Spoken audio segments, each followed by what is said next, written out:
he's only going to be a better player this fall. Every physical tool you could possibly ask for is there. Will Anderson is a defensive player that maybe comes around once a decade. Welcome to another episode of the Ultimate College Football Preview 2022 presented by Audacy and the Locked On Podcast Network. This 7-episode series will take you through all of the Power 5 conferences, the national championship conversation, and the players you need to know across the Heisman and NFL Draft landscape. Each episode will feature our Locked On local experts who cover each of the biggest teams around college football every single Monday through Friday. We'll also be joined by betting expert Lee Sterling of Locked On Bets to help you set the edge and rake in the cash this college football season. I'm your host, Zach Blackerby, the daily host of the Locked On Auburn podcast. But for this series, I will be your guide as we visit with over 30 different experts to get you ready for the season ahead. Today, we're going away from conference talk and bringing you players you need to know ahead of this college football season. Often a quarterback award, but could linebacker Will Anderson of Alabama bring home the Heisman Trophy? And which unsung player could be the surprise of the NFL Draft? We're highlighting some of the biggest names across the country today with the help of our Locked On NFL Draft experts, former NFL player Eric Crocker, and analytics expert Ryan Tracy. To kick us off, the Heisman contenders. Heisman contenders.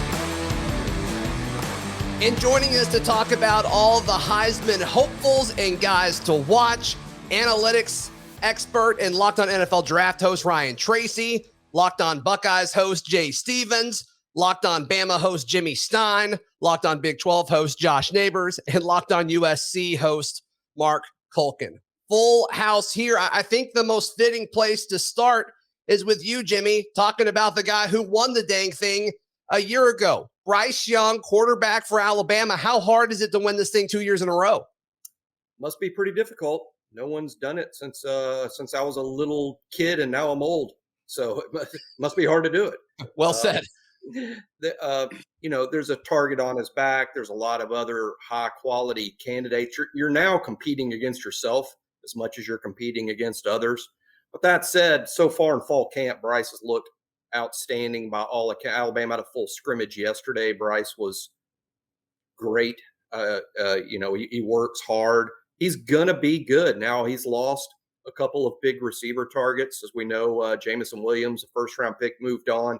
John Mechie, a second-round pick, moved on. Sort of not rebuilding, but reloading that wide receiver group. That'll affect him. There's a high-quality running back that's going to get a lot of touches this year in Jahmyr Gibbs. That might affect Bryce's numbers a bit because carries. But in terms of the player he's going to be on the field, Bryce Young will be every bit as good as last year. And think about this, guys. I mean, last year was his first year. He was a true sophomore in his first year as a starter. He's only going to be a better player this fall. Does that mean he'll repeat as a Heisman winner? History says no, but I'm not selling Bryce Young short of anything. Ryan Tracy, host of Locked On NFL Draft. And look, you look at analytics all the time as well. What do you see when you look at Bryce Young? I see a kid that has the potential to try to push for that. But again, when you don't have the targets, I'm totally with Jimmy. Makes it difficult to, and actually the impetus is even more so on you have that stat line that you accomplished last season. You have to surpass that, or the voters are not going to give you what you're looking for. At the end of the day, that's, I think it's the numbers and the stats and the production that makes it that much harder to even repeat. Looking at another quarterback that is being highly looked at throughout this offseason, CJ Stroud. Jay Stevens, host of Locked On Buckeyes. Look, the sky's the limit for this guy when you look at what he could do this season. Yeah, the sky is the limit. He is a really talented young man who looks to be getting better, better shape, healthier, sturdier, leaner body. Looks like everything physically is going to be there. It's how does he acclimate himself and adjust to having different receivers on the outside. I think he can have the ability with his leadership and things he's done in the offseason to get guys like Marvin Harrison Jr., Emeka Egbuka, Julian Fleming. Of course, Jackson Smith-Njigba was out there as well. I think that he has the tools and the skill set to really be a guy that when it comes down to late October, late to the end of November, everyone's talking about Stroud in those Heisman conversations, because I think in the biggest games, he's going to show up like he did in the Rose Bowl, and that's what you need to do if you want to win the Heisman in 2022. Ryan Tracy, host of Locked On NFL Draft. I mean, is it these two guys in a big drop-off right now? I mean, there's a lot of excitement about these two quarterbacks. They can do so many different things. There is, and they are certainly at the top of the list. There's one other player that I think really ought to be in that conversation. I'm sure we'll get to him a little bit later. But I agree completely with Jay. Not only does he have to bring along the younger talent, but Stroud also, I think, has to be, I'd like to see a little bit quicker processing, a little bit quicker decision-making, and actually get the ball out to those young guys. That will up their confidence. That will help them support him. And I think that's the key to making that progression through the season that puts you on the Heisman list. All right, let's go to the Big 12 here. And Locked On Big 12 host Josh Neighbors joining us. Look, we kind of joked about it earlier in this preview, Texas being back. And I mean, if they're going to take that next step, it's going to fall on quarterback play. Quinn Ewers, there's a lot of excitement about him coming out of high school. Can he finally put it all together in this Sarkisian offense? Yeah, the reviews have been mixed, to say the best, coming out of camp. But I think the thing for him is, like, this is not a guy I'd place a Heisman ticket on. He might look like a Heisman Trophy winner potentially in November, but there's going to be some growing pains. That's kind of how it works. Now, it's a very high-powered offense. They've got a ton of weapons, ton of targets, guys they can look at, but they just lose one in Isaiah Nayer. There are questions about the offensive line. So, as much talent as Quinn Ewers has, there is no doubt there is going to be a learning curve, and you kind of are concerned about some of the, obviously Alabama's going to probably have their way with Texas, but you worry about the Baylors of the world, the Oklahoma States of the world, the Kansas States of the world, older, stronger defenses that might just kind of have their way with Texas front and could confuse a guy like Ewers pretty easily. What about somebody that's not a quarterback, right? I mean, Bijan Robinson enters the season as probably the most exciting running back in college football. There's certainly some other ones, but Robinson is definitely up there. What's it going to take for a guy like Robinson to potentially kind of make it to New York and be a Heisman finalist? Yeah, I mean, Ryan will tell you, like, this is a guy that we're seeing less first-round picks, as running backs. This is a guy who's got first-round pick all over him. I mean, when you watch him play, it's so easy to pick him out and say that's the best player on the field. And sometimes it feels like it's not very close. But the problem for them is, once again, offensive line. So, he got worn down at the end of the year. And I actually think maybe riding Bijan Robinson isn't the best way for this offense to be at full capacity. I actually think spreading the wealth around is the best way to do it. And so I think while the numbers might not be gaudy, peak efficiency is what we'll probably see from Bijan Robinson. But I think there might be some games they attempt to ride him because of how dynamic of a player that he is. So I'm interested to see, is it going to be a balanced breakfast, or is it going to be, are there going to be some Bijan games? And once again, the offensive line might be a limiting factor for him as a Heisman candidate. Ryan, what do you think about that? And Josh kind of alluded to it, but I mean, to be a first round pick and then obviously to be a Heisman winner outside of the quarterback position, you've got to be a special talent. Where is Robinson rank in regards to how you're looking at him? I think he's one of the few outside the quarterback position who can push into that realm. I think, honestly, it's easier to get recognition at the Heisman level than it is to justify the first round pick. The NFL teams are going to evaluate versus what other first rounders have done. And unfortunately, that track record isn't that great. So I'd really, if I were him, really try to concentrate on get the Heisman, do your job, take care of your business.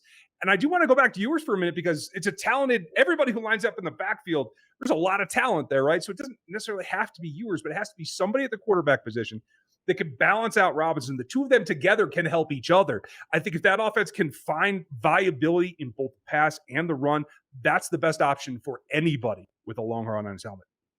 Jimmy Stein, host of Locked On Bama. Let's go back to you. Non-quarterback guys to win the Heisman. Heck, let's talk about non-offensive players. A defensive player is on the watch list when you look at, potential Heisman winners, getting an applause from Ryan Tracy.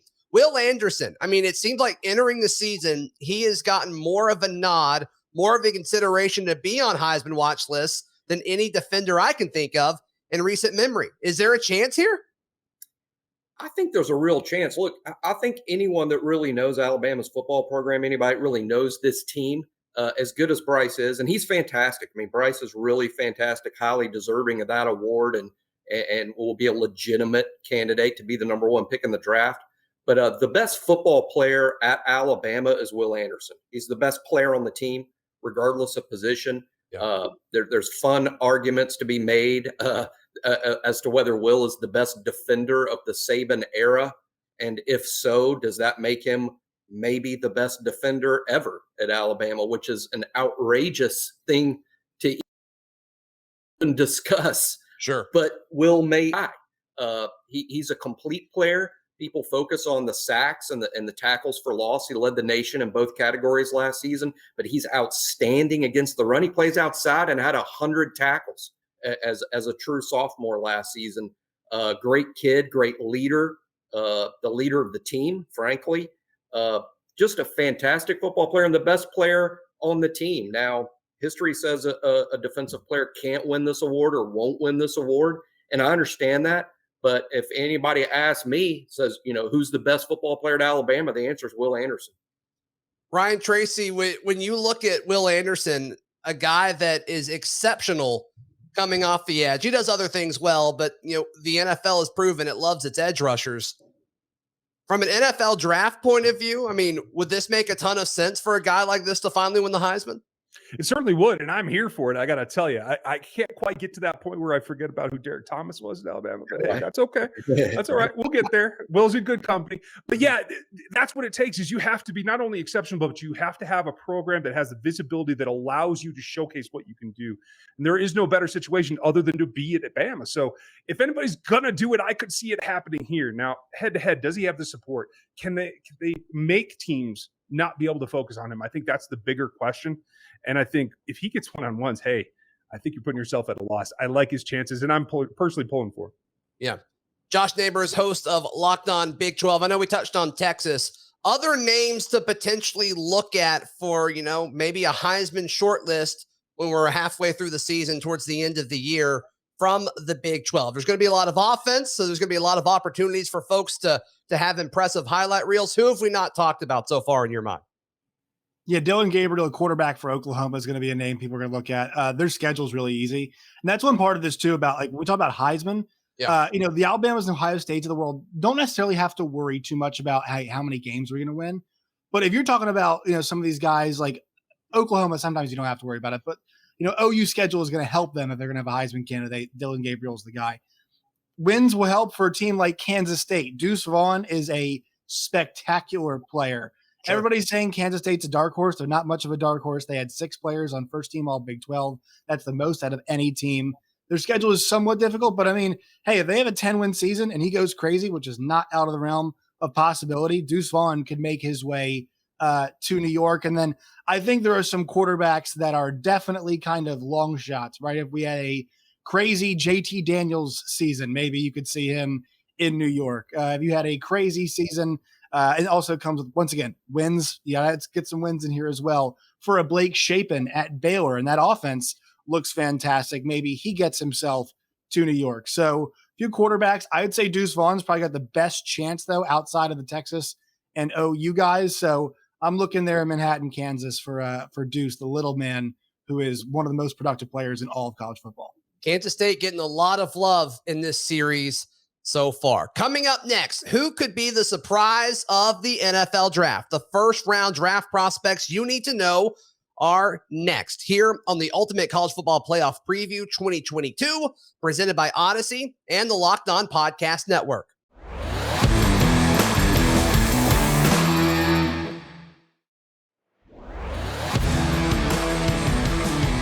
First round draft picks. Who are the players that have a chance to raise their draft stock the most in 2022? Can Kentucky quarterback Will Levis be the surprise of the first round or something more realistic maybe? We're joined today by Locked On NFL Draft host and former NFL cornerback Eric Crocker, Locked On Canes host Alex Dono, Locked On Kentucky host Lance Daw, Locked On Gators host Brandon Olson, and Locked On Gamecocks host Andrew Lyon. Let's start with Will Levis. Lance, earlier in the offseason, he was first overall, according to CBS, on a mock draft. I remember you reacting to that on your show. You were pretty critical. Are you still in that camp? To be honest with you, Zach, nothing's really changed for me since CBS put out that mock draft. And you really, really like the physical tools that Will Levis has, obviously, as a quarterback. And that obviously is going to excite people. I think it's going to really excite people once he actually gets to practice at the combine here about a year from now. I think people are still going to be on that hype train. But for this season, to look at some of the production maybe that Will Levis could have, I don't know if statistically he's really going to be able to take much of a step forward compared to what he had last year. 24 touchdowns, I believe 12 interceptions, which was tied for the most thrown in the SEC. His receiving core is very, very young and inexperienced this season. And so you look at that number one overall ranking, and sure, physically you like what you've seen out of Levis, and you go and watch film. I think he's got really, really good timing, obviously really, really good arm strength. He is a phenomenal quarterback when it comes to actually making reads and going through his progression. It's not just the physical tools. He's a really good quarterback. I just don't know if statistically you're going to see an impressive output this season because of the inexperience surrounding him at the receiver. Obviously, Tavion Robinson coming in from Virginia Tech, he could be that guy that kind of help pads those stats for Levis. But yeah, I'm still in the same camp that I was a few months ago. I just want to see him produce when the talent around him isn't necessarily bringing him forward. There's an analogy, and it's not mine, being the truck instead of the trailer.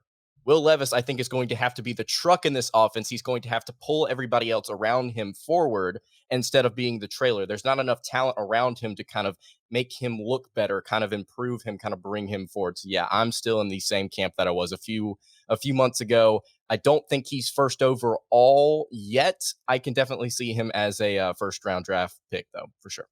Crocker, if Will Levis of Kentucky ends up being a first round draft pick, would you be surprised at this point? The only thing that was surprising was eating a banana whole with the peel as well and drinking mayonnaise coffee. And that was pretty wild. And I almost took him completely off of any board that I have when I saw that. Undraftable. In all seriousness, man, watching Will Levis, it's really a joy. I think for him, you're going to have to look past the numbers because he doesn't have the luxury of having some of the weaponry that we've seen from a lot of the other top quarterbacks, or even the top quarterbacks coming out this year between, CJ Stroud and Bryce Young. They have unlimited weapons, unlimited offensive line. But you look at Will Levis, and I mean, his best weapon, Wan'Dale Robinson, and having a guy like that who's dynamic, he can get the ball in his hands. Well, he's gone. So who's there right now? I know y'all would know a little bit more about that than I would, but just from the sense of if I were a scout and I'm watching him and I'm looking for a quarterback to do some of the things that I want to see and how that translates to the next level, right? And you look at him, he plays under center in more of a traditional pro-style offense. He can turn his back to a defense, get his head back around, make decisive, quick throws. He has definitely a strong enough arm that the mobility is there. For me, it's more so the intangibles that he has and what he comes with and how that translates to the next level. And they got a new offensive coordinator, Rich Gangrillo. He's a guy who had been a part of 49ers offense for a while. Bounced around at a couple different organizations, but for the most part came up with guys like Kyle Shanahan, and understanding the offense, what those guys are asking and how he's going to bring the most out of a guy like this. I'm really excited to see what the future holds. But again, statistically, it might not covet the number one overall pick, but I think just size, ability, strength, the throws he can make, the offense, the mind, leadership, like those are the type of things I hope that he can build on, and that'll give him the resume to potentially be the number one overall pick. Another guy that we need to talk about with a lot of size, Anthony Richardson of the Florida Gators. Let's go to Brandon Olson, host of Locked On Gators. Would it surprise you if Anthony Richardson played himself into the first round this year? Not at all. Just because when you look at Anthony Richardson, you're looking at arguably one of the most, not even arguably, you're looking at one of the most physically gifted human beings on the planet. Like with his size, his speed, he's on the freaks list for good reason, okay? Sure. He can throw a ball 70 plus yards in the air, 4.4 speed. He hurdled a defender last year, which again, I never want to see a quarterback do as long as I live. I never want to see that happen again. But he's one of the most physically gifted quarterbacks you see. And especially when we're looking at an NFL that over recent years has kind of shifted towards, okay, we're just going to go for quarterbacks with ceiling. You look at Josh Allen, who who I compare Anthony Richardson to. I'm like, bazooka arm, great mobility. And again, that hurdling and that creativeness as a runner, that's what reminds me of Josh Allen. But I mean, he's got every physical tool you can have. One start under his belt right now. It's impossible to evaluate him. And I think that's the hardest part about saying, will it really shock you if he's going to be a first round pick or second round pick, anything like that? It's because he's got one start under his belt, and it was against arguably the most dominant defense that we've seen ever in college football, against Georgia Bulldogs. And he played against LSU. He played very well against LSU until the very end when he was pressured and threw a horrible interception. But the decision-making needs to be cleaned up from what we saw from Anthony Richardson. But every physical tool you could possibly ask for is there, where there's a lot of guys you go, he can make any throw that you'll ask him. Anthony Richardson will make throws that you don't ask him and you would never ask a quarterback to make, but he'll do it just because that's what he can do. Crocker, do you agree with Brandon's take there? That's what you want to see from Anthony Richardson this year? Yeah, I think, when you throw out Josh Allen, and obviously we see what he's become in the NFL, we got to remember Josh Allen as a prospect. It was somebody that was like wildly inconsistent as a passer. When I see Richardson, I see kind of a higher draft pick prospect but like similar type guys like Dak Prescott when he was at Mississippi State. You saw the running ability, and it wasn't like he was a blazer, but definitely was able to utilize his legs, pick up yardage there.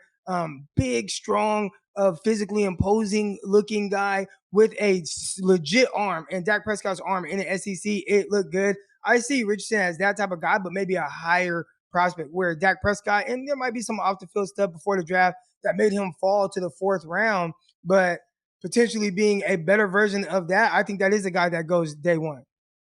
The transfer portal has changed college football, and South Carolina may be one of the biggest winners of that based on what they achieved this offseason. One of those was grabbing Spencer Rattler, former Oklahoma quarterback, now, of course, with the Gamecocks.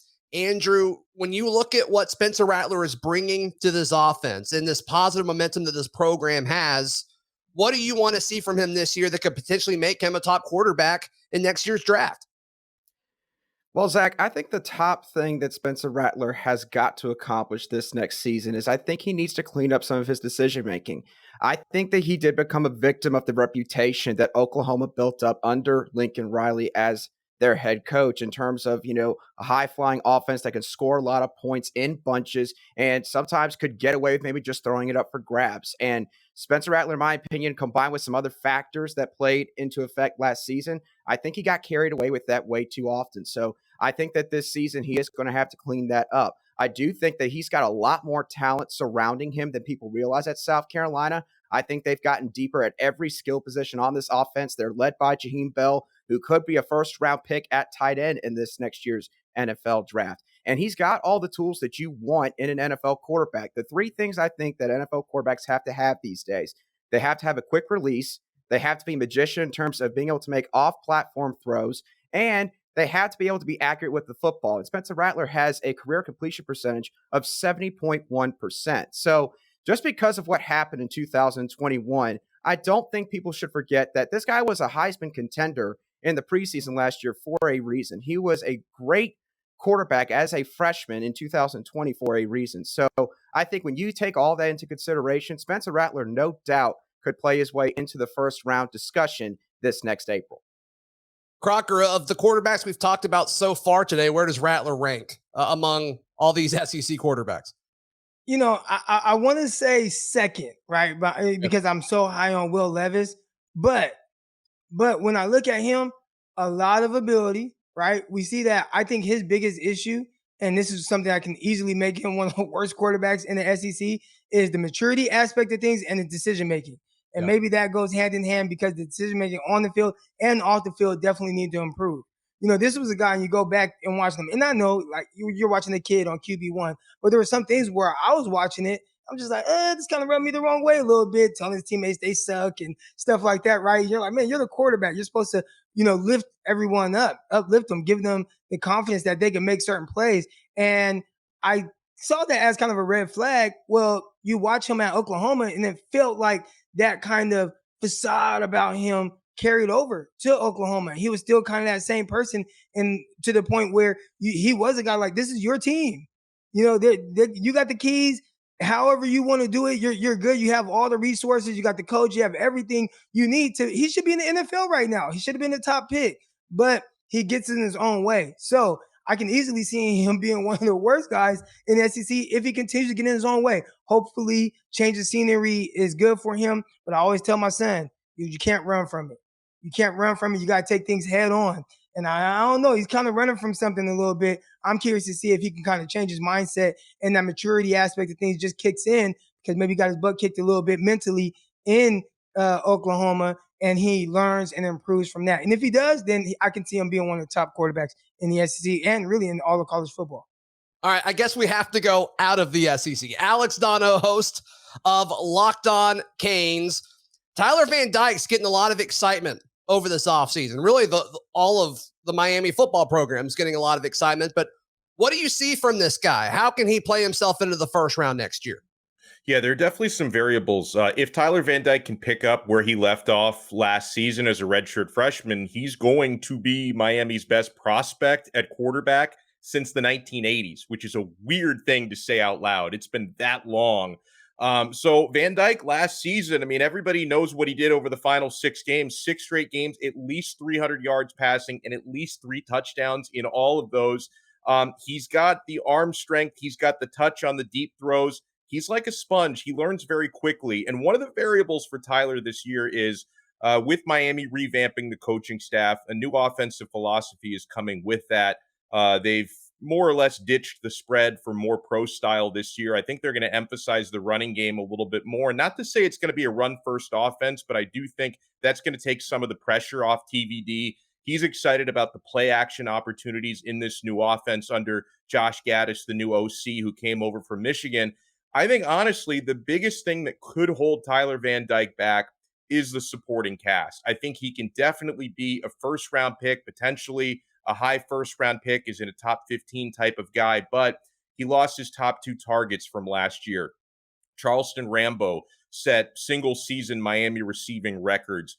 Mike Harley, who was the second leading receiver, set career records last year.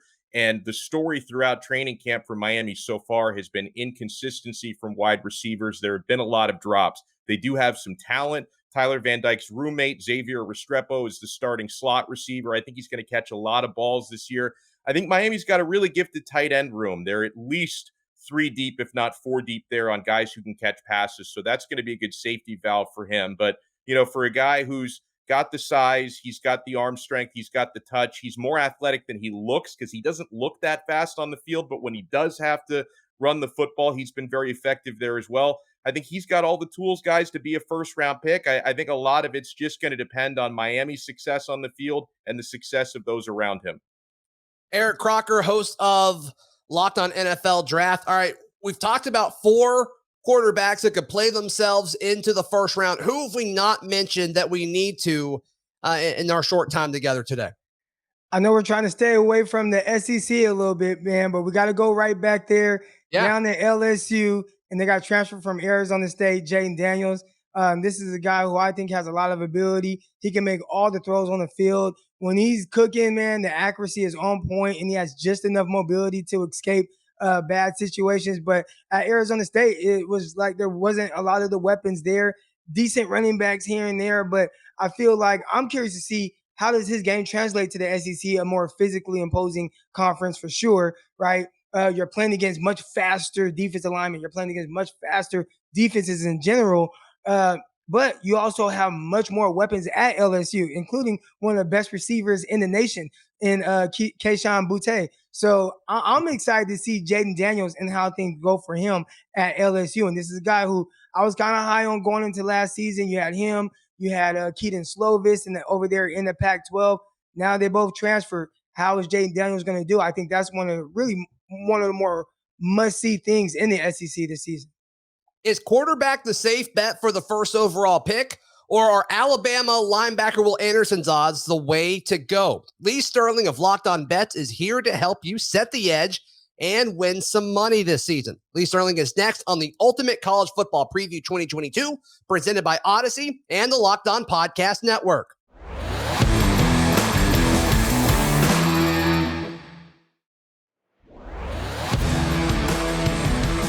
Setting the Edge with Lee Sterling of Locked On Bets. You can find all of the betting advice you need every Monday through Friday with Locked On Bets. The podcast is hosted by your boy Q and betting expert Lee Sterling. Lee is here today to discuss the odds for the Heisman, but more importantly, that first overall pick in the next NFL draft. And of course, you can follow Lee for more on Twitter at Paramount Sports. Lee Sterling leading the way just barely regarding the odds at BetOnline for that top overall pick in the 2023 NFL Draft. CJ Stroud, Ohio State quarterback. There's a lot to like about everything that he brings to the table. Well, he's accurate. He's got the best receivers in college football, in my opinion. And he's got to score a lot of points. So those three things, and he's clearly on either the first, second, or third best team in college football. So that is going to put him up there. I think he's got a real good chance because the Big Ten is just so weak. It's Ohio State and everyone else. So if you got a chance to win a national title or play in a national title game, you possibly have the best offense, and you had the kind of year you had last year. I think he's the favorite for a reason. And for Alabama and Bryce Young to take it from him, I think he's going to have to – Alabama's going to have to be undefeated. And that's going to be tough, So with an easier road to hoe, there's a lot of really good guys. There's some really good linemen in the draft this year, offensive and defensive linemen, but rarely goes to those guys. So just because of schedule, offense, and he's going to have to score a lot of points and the level of competition in the Big Ten, I don't normally take chalk, but I would take CJ Stroud there. I think he's going to get the job done. Yeah, he's plus 200 to be the first pick in the 2023 NFL Draft. Bryce Young is next at plus 250. And I'm going to be honest, I would think that Bryce Young would be the favorite. So I'm kind of looking at this line, Lee. I like it a little bit more than CJ Stroud, just because I think everything around him is fantastic. And obviously, everything that Nick Saban has been able to do as far as putting guys into the league, there's a lot to like about the guy who, he won the Heisman last year. But they've got to do well. And look at Tua. I think they're going to look at the Alabama quarterbacks and the Ohio State quarterbacks, which have not done historically well in the NFL. And if you don't bet CJ Stroud, I think you might want to look maybe to one of these linemen. Now, I know, you go for a position of need, but Bryce Young is maybe going to be hampered just a little bit because his defense is going to be so good. This might be the year, even though they're still very good, and his receivers will be improved from last year. I mean, the end of the year, the championship game, he had no receivers left, but his tight ends are good. Sometimes stats and what that position has done in the NFL historically from a team perspective might hold him back a little bit. Right. So the next two, as far as looking at odds, Will Anderson, the defensive end / outside linebacker, really / whatever you want him to be out of Alabama, plus 300. And then Paris Johnson, the offensive tackle from Ohio State, right behind him, or not really right behind him, plus 900. So a massive drop off there, Lee. But those are the top two non-quarterbacks. And I think it's an interesting conversation, Lee, and I want your thoughts on this. If you're betting, the first pick in a draft that's several months away, do you have to kind of predict, like, okay, if it's the Houston Texans that stink, like everybody thinks they're going to, it's probably going to be a quarterback. Right. But if you think the Jacksonville Jaguars are falling off again and they have a chance to pick number 1 overall, they're not taking a quarterback because they have Trevor Lawrence. So how much of it is balancing, like, okay, that guy's the best player, but also I think this team is going to be the worst in the league.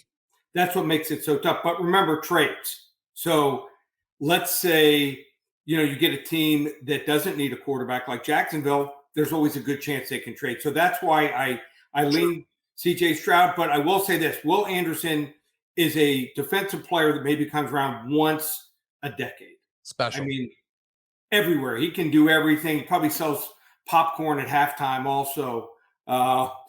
Just rushing the passer. He gets off blocks, doesn't take downs off. I mean, I watched film on him, and he's scary good. So I don't think he's going to go number one, only because I think someone might trade up with a team like Jacksonville. But he is definitely a once-in-a-decade player. Yeah, and it's interesting, always that top offensive tackle, if it's a Jacksonville or a team that has their quarterback of the future and they want to protect them.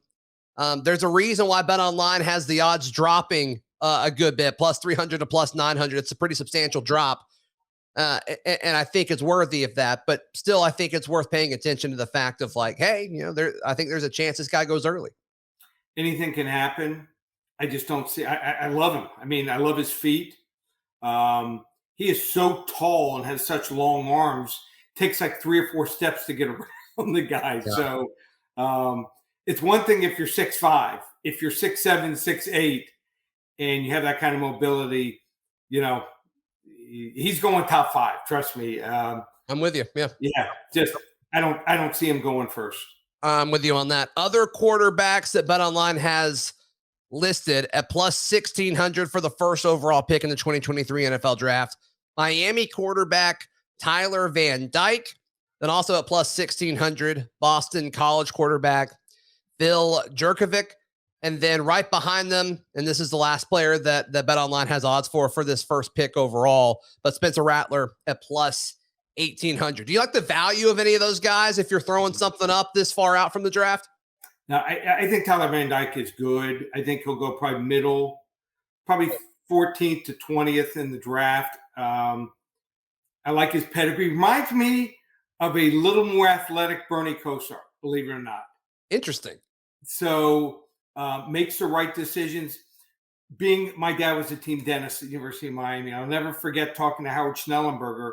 I asked him why I picked him over Vinny Testaverde, and I think it was Kyle Vandeweghe and someone else who was really good. He said when they tracked him, he made the right decision 97% of the time on who to throw to, which is almost unheard of. Right. Usually like high, mid to upper 80s. So they said that they'd been tracking Vandeweghe, and last year was in the low 90s, which is really good. And I think his arm is good. I think he's going to be a mid first rounder, but first 5, I just don't see it. Too many other really good players, especially at the quarterback position. And he would have to just propel Miami. Miami's got a really good tight end, maybe a couple good tight ends. They have a decent slot guy, but they're 2 wide guys. I don't think they're going to get a whole lot of separation and make big plays. So unless Miami can go 11-1, I don't see him being the top pick. What about Spencer Rattler at plus 1,800? I mean, a lot of people thought he would be the top pick. I mean, I guess going into last season when he was still with the Sooners before he entered the transfer portal and really like, what Beamer's doing at South Carolina. But you talk about traits and just things that the NFL likes. I mean, he checks all the boxes. And we talked about this earlier with Andrew Lyon of Locked On Gamecocks, but it just seems like he gets in his own way time and time again. But what if that stops, Lee? What if there's a chance that he kind of approaches the season the right way as a professional and the NFL takes notice? Doesn't have it upstairs. I don't think the kid's smart enough. Dang. His father's probably betting on him, maybe a couple family members, but I just don't see him being the guy. I think he's going to have a pretty good year, and the pressure will be off him a little bit, but I understand. I think just he's a long shot. I mean, he might go late first round. Nice arm, just doesn't make decisions. Enough to I think put him in, and his team is going to be probably a 5-7, 6-16. Understood. All right, let's pivot now to the Heisman Trophy. Let's start things off with: is it going to be a quarterback, Lee, or is it going to be any other position? Right now, the lines at BetOnline: quarterback is minus 2,000.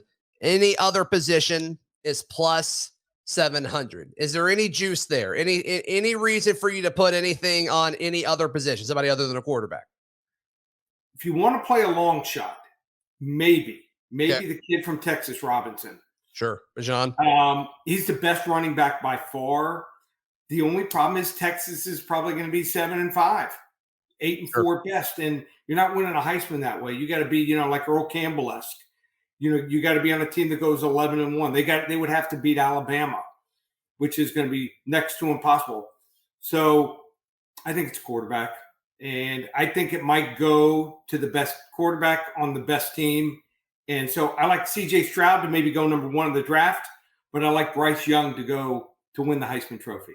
Do you think it hurts Bryce Young at all, the fact that he won it last year? I mean, we've seen folks win the Heisman. They come back for another year of college and they have a better season, but they don't get the Heisman. So CJ Stroud is leading the way as far as Heisman odds at BetOnline at plus 300. Caleb Williams right behind him at plus 375.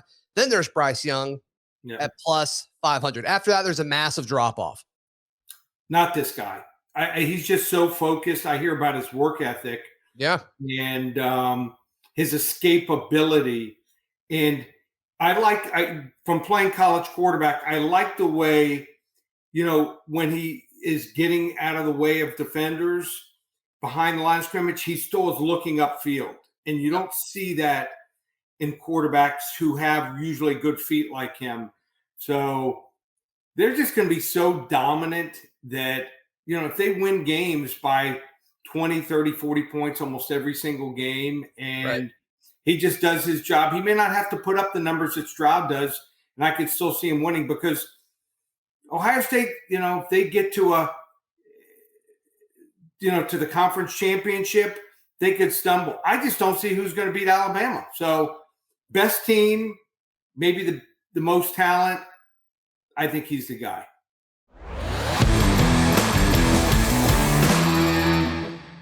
Thank you for joining us for another episode of the Ultimate College Football Preview 2022, presented by Audacy and the Locked On Podcast Network.